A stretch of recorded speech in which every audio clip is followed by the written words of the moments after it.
range advantage in there and missing those punches because of that.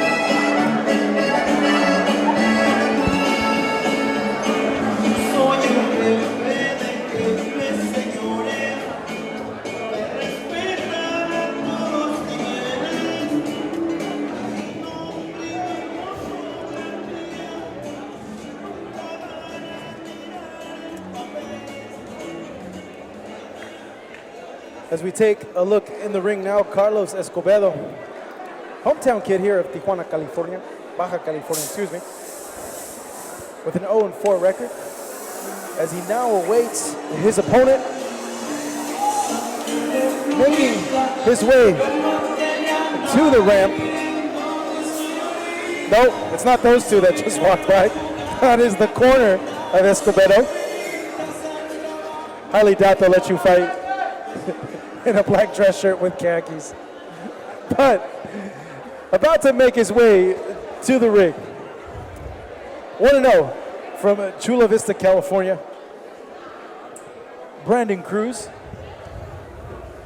As we're waiting for him to come in. Excuse me, guys, getting word from the truck that there's actually Juan Miranda making his way to the ring right now, of San Diego, California, with a record of 2-0.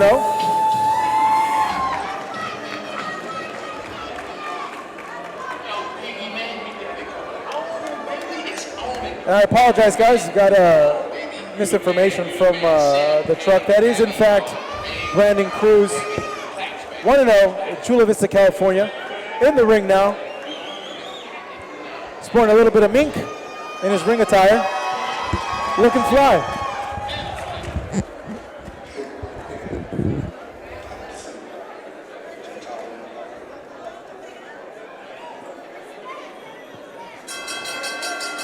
Damas y caballeros, Borizteca Boxing Promotions presenta este encuentro pactado a 4 rounds en la división de peso pluma.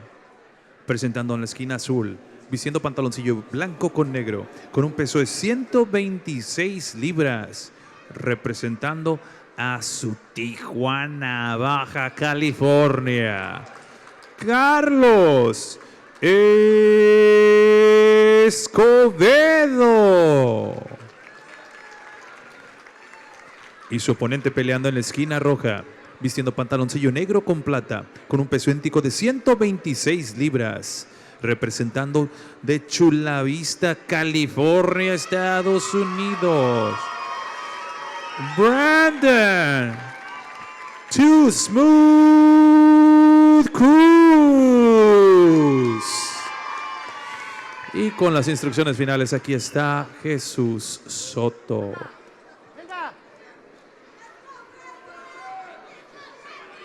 Señores, ya saben la regla de la pelea, ¿ok? No golpes bajos, tengan cuidado con los golpes de la nuca, los golpes de la cabeza no se valen, ¿ok? Espalda también. Choquen guantes.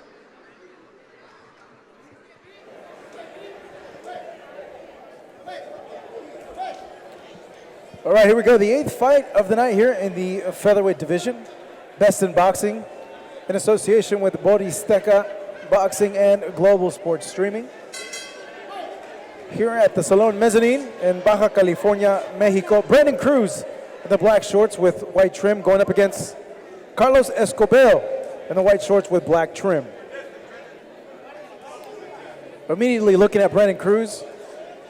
Got hit with a big overhand from Escobedo, but extremely tall for the weight, isn't he, Chris? Yeah, absolutely. You don't normally see featherweights this height. You know, he's got to use his range, use his composure. You know, he had a lengthy amateur career. His father, professional boxer, so it runs in the family. And we were here present in his last fight, and he seems a little bit better off today. A little bit of nerves, unwelded. He's fine. So just looking forward to a good performance from Brandon Cruz. We landed a good two-piece combination just right there and followed it up with a straight right hand. Escobedo with an 0-4 record. It remains to be seen if it's one of those cases where the record is extremely deceiving and is not a complete picture of the opponent. As a lot of these guys, yeah, they do fight a lot here in Tijuana, but they're a lot tougher than what their record indicates.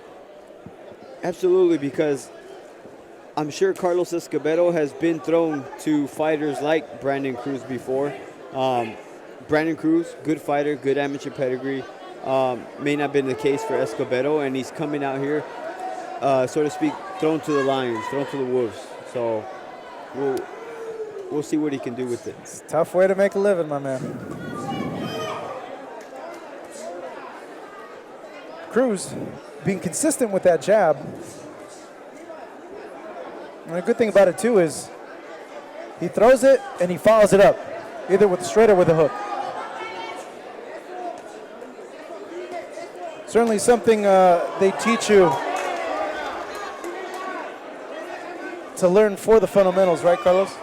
Yeah, as long as you have a great foundation in the sport of boxing, anything you put on top of it is pretty strong. But, even if you don't have a good foundation, fundamentals in boxing, everything else is just gonna dwindle. But as long as Brandon has a good solid jab, a little bit more head movement, but he understands the distance to shoot the jab. Right after that, shoot a straight right hand, and he's having some success with it.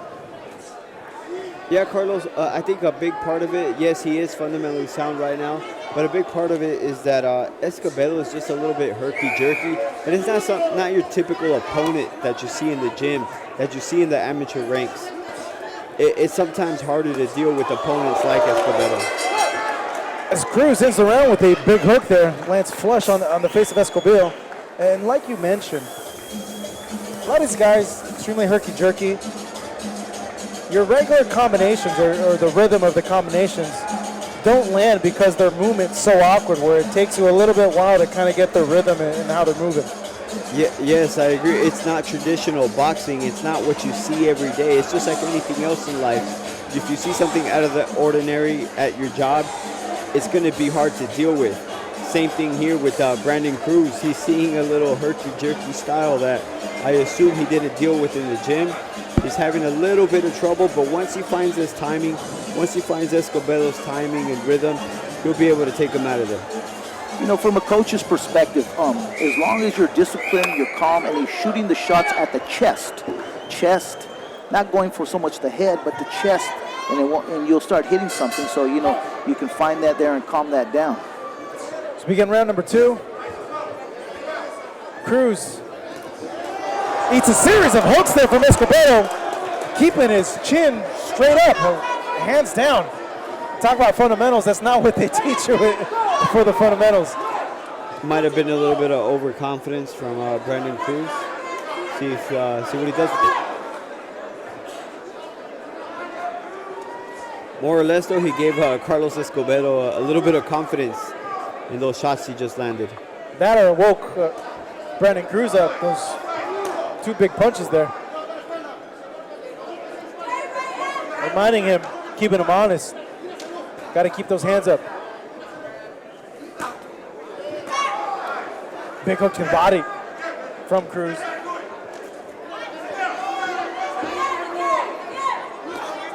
Doing a good job of keeping Escobedo in that corner there, cutting out the ring.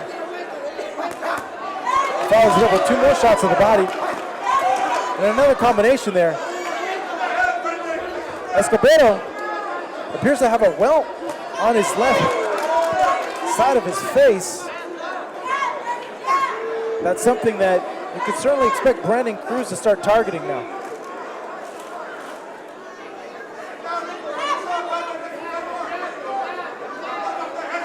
If Escobedo wants a chance of winning this bout, he needs to go back to those shots that he landed. It was that overhand right, that herky-jerky style, but he's kind of moving away from it, and it might be the shots that Brandon Cruz is landing right now.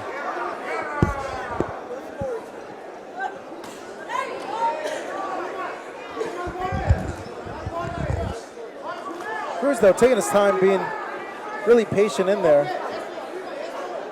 Though, Carlos, I'm noticing that he does have a tendency of keeping his chin a little bit too high.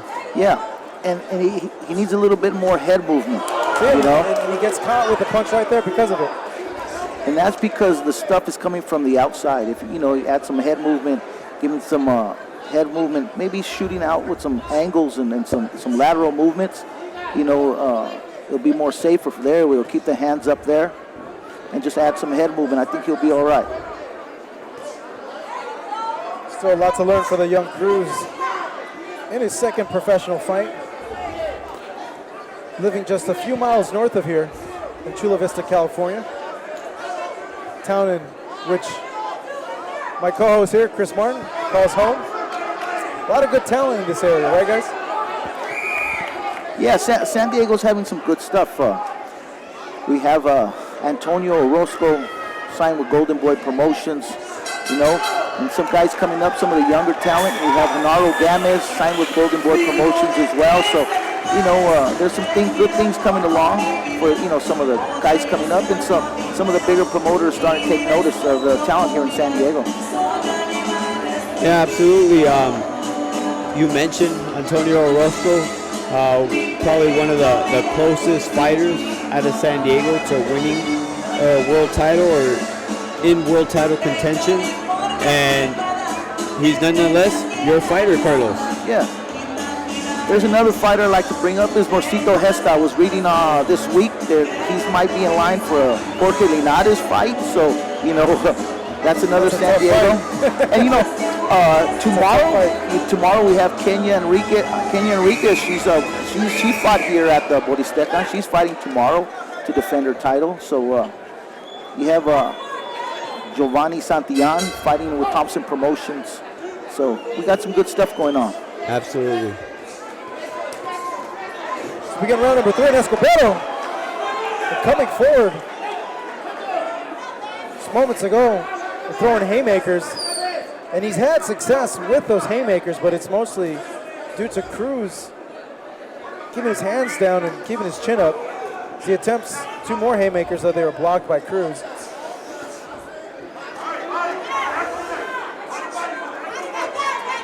I think Cruz finally settled down. He's throwing much better shots, holding his hands up high, how he should have been doing in the first round.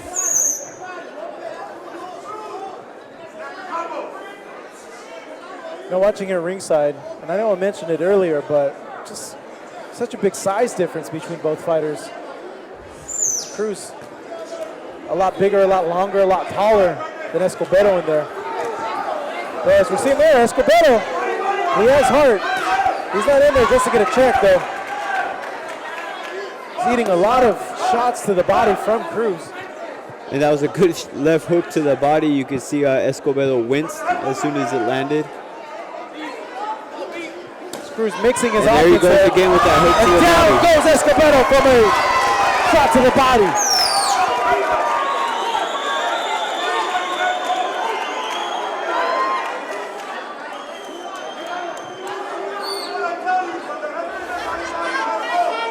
The mouthpiece out for Escobedo.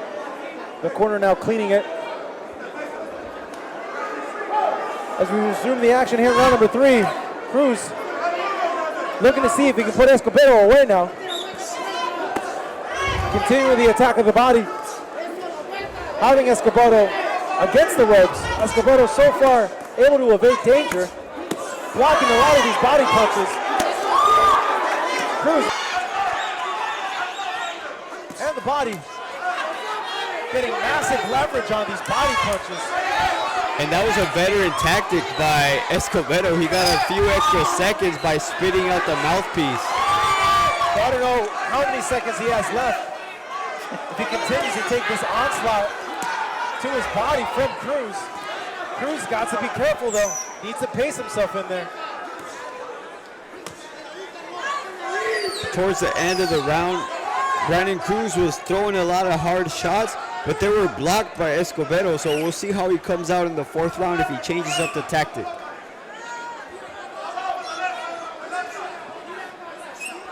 Cruz having Escobedo on his back foot. Cruz continuing to target the body. Seeing if he can get another knockdown or maybe even stop Escobedo now. As he is tiring, he is retreating. Not as much snap to those punches anymore. And he does survive round number 3 as Escobedo gives him a glance, acknowledges that he did land a lot of hard, damaging punches on him. Yeah, absolutely. Brandon landed that body shot that I saw he was targeting at the beginning of the round, put him down with that same body shot.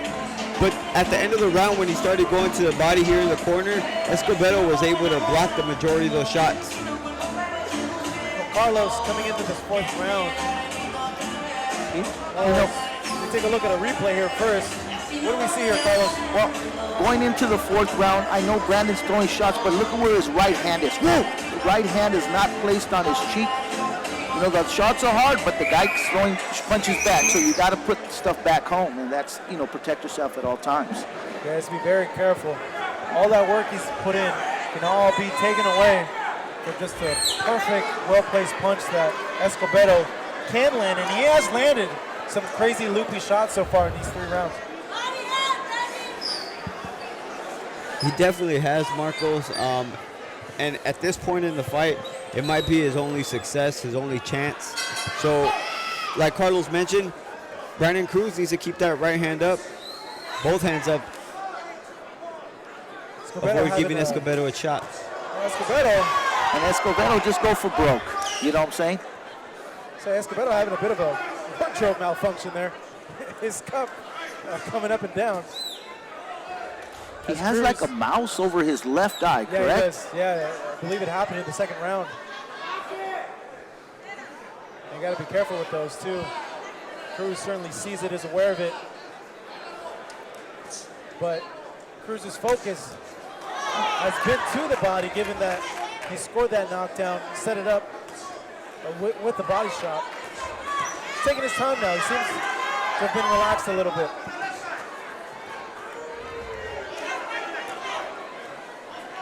And like Carlos said, Brandon Cruz needs to be aware that shots are coming back, because shots are coming back.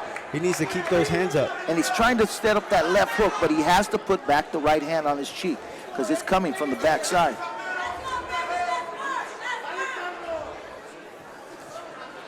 See?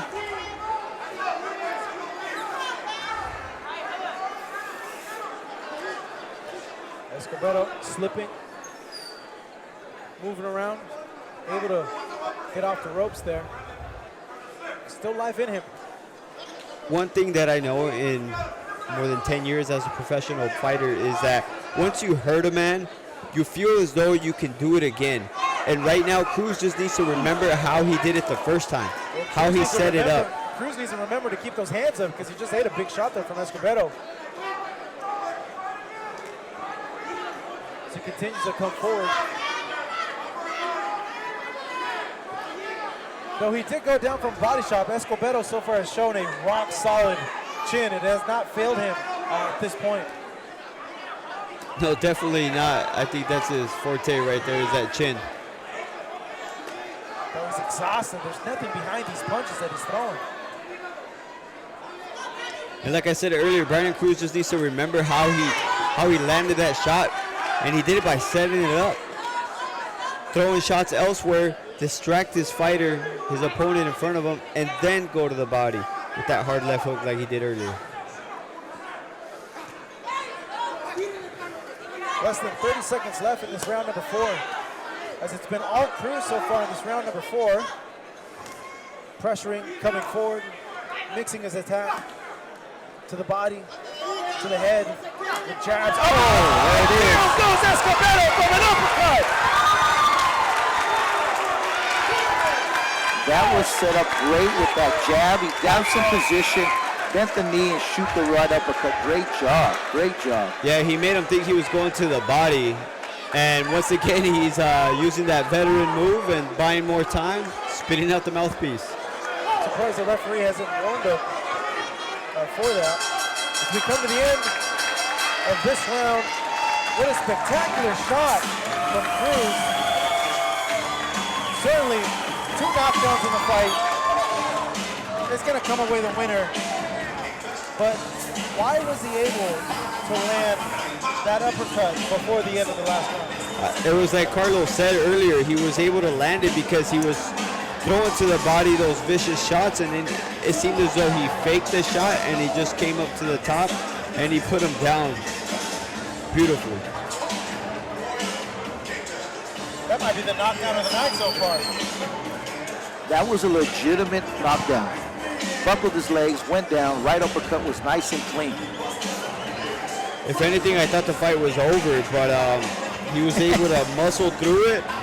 He got his composure. He spit out the mouthpiece, bought himself some time, finished the fight. You know, that punch would have kept a lot of fighters down because it's perfect placement and the way that he landed in the ring, too. I thought he was out. Exactly, I thought he was out as well. And I gotta clap for Escobedo because, you know, he's a tough warrior. Everybody that steps into this ring deserves that praise. Great fight by both fighters. Go ahead and take it out to ring announcer Pablo Flores to make this fight official.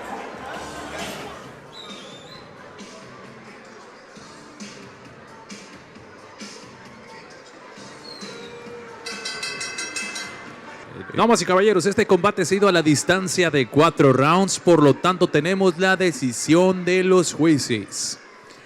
Los 3 jueces, Francisco Pacheco, Max Zúñiga y Esteban Franco, coinciden en tarjetas 40-34. Por lo tanto, su ganador por la vía de la decisión unánime. Chula Vista, California. Brandon Too Smooth Cruz.